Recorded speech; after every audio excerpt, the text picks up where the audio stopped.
Bana, wanasema kwamba mtoto mleavyo ndivyo akuavyo, na msemo huu moja kwa moja umekwenda kumpongeza Zari the Boss Lady kwa namna moja ama nyingine. Tunafahamu kuwa Diamond Platinum pamoja na Zari wana watoto wawili ambao of course wamekuwa wakiendelea kuwalea kwa namna moja ama nyingine, na matumizi yamekuwa yakienda vile vile ambavyo yamekuwa yakitakiwa. Sasa kumekuwa na vitu vingi sana huko kwenye mitandao ya kijamii ambao of course vimekuwa vikileta matokeo chanya sana kwa namna moja ama nyingine. Tumekuwa tukimwona sana Tifa Dangote amekuwa mdada sasa hivi.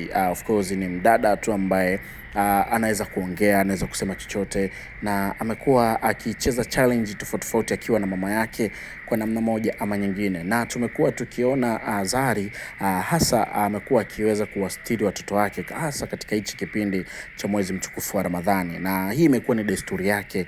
Tuliona katika mfungo wa mwaka jana of course aliweza kuwaleta mashehe pale kwake kwa ajili ya kufundisha Qur'ani watoto kwa namna moja ama nyingine. Watu walimpongeza sana, na system around pia tumeweza kuona hivyo hivyo watoto wamekuwa wakiwa wanajistiri kwa namna moja ama nyingine. Lakini tukiachana na hizo, ukipita sasa hivi kwenye ukurasa wa Instagram wa kwake Tifa Dangote, ambaye mtoto huyu wa Diamond Platinum amekuwa akiongea Kiingereza kimoja kimenyooka sana, na watu wamekuwa wakipenda, na wengi wamekuwa kimsifu Diamond pamoja na Zari kwa malezi bora ambao wamekuwa wakimpatia huyu binti, ili mradi asije akawa binti fulani wa Uswahilini au akasumbua vibaya mno.